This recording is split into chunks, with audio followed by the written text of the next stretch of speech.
అలాంటి వాళ్ళను పంపించినప్పుడు వాళ్ళకు కూడా పదవి ఉండొద్దని సుప్రీంకోర్టు వరకు పోయి కోట్ల రూపాయలు పెట్టి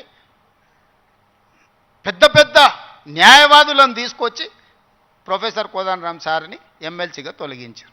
ఏం పైశాచికానందం ఇది, ఏం శునకానందం? సార్ ఒక్కడు ప్రొఫెసర్గా ఉంటే తప్ప, ప్రొఫెసర్ గారు ఎమ్మెల్సీగా ఉంటే తప్ప?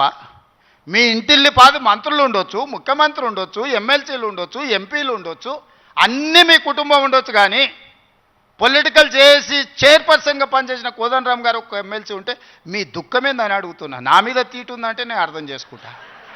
ఆ సార్ ఏందే పాపం, ఇంటి తలుపులు వలగొట్టినా ఏమనలే సారు, నేనైతే చెంపలు వలగొడుతుంటే. ఆయనను కూడా ఉండొద్దు ఎమ్మెల్సీ కానీ అంటే ఎట్లాంటి ఆలోచనలతో ఉన్నారో ఒకసారి ఆలోచన చేయండి. నేను కాకుండా ఇంకెవరైనా ఉంటే కుమార్ గారు వైస్ ఛాన్సలర్ అవుతుండేనా? మీరు చెప్పండి, మీరు ఆలోచన చేయండి. జానయ్య గారు అక్కడ అవుతుండేనా వైస్ ఛాన్సలరు? ఈ సామాజిక చైతన్యం ఆనాడు దయాకర్ ఉద్యమంలో యాక్టివ్గా ఉన్నాడు కదా, 10-12 ఏళ్ళు పాపం ఏది రాకుండా అందరు అడ్డం పడ్డారు కదా.